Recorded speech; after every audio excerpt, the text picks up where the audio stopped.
Un jour de Thanksgiving ordinaire. Deux familles, un repas commun, les enfants jouent dehors. Et puis, le silence.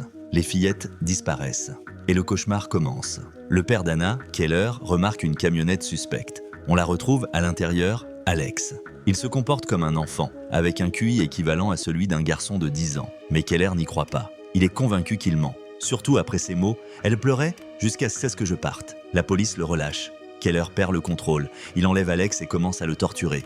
Cruellement, obstinément, jour après jour. Il veut savoir où sont les fillettes. Pendant que le détective Loki enquête, Keller sombre dans la folie. Loki découvre un corps dans la cave d'un prêtre. Cet homme aurait tué des enfants pour se venger de Dieu. Lien avec l'enlèvement ? Pas encore clair. Un nouveau suspect apparaît, un type étrange qui achète des vêtements pour enfants. Chez lui, des serpents, des poupées, du sang, des labyrinthes. Il parle par énigme.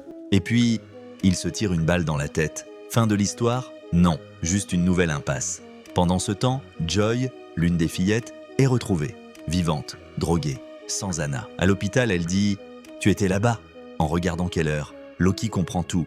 Keller s'enfuit et retourne chez la tante d'Alex, Holly. Et elle lui braque un pistolet sur lui.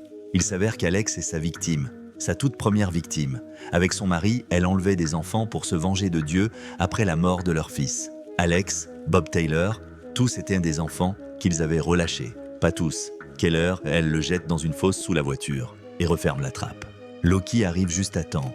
Holly s'apprêtait à tuer Anna. Une fusillade éclate. Il sauve la fillette, blessée, à bout de force. Mais il réussit. Fin. Anna est vivante. Alex retrouve sa mère. Seul Keller manque à l'appel. Disparu. Considéré comme mort. Mais soudain, Loki entend un faible sifflement venant du sol. C'est Keller. Il a retrouvé le sifflet rouge de sa fille. Et cette fois, on l'a enfin entendu.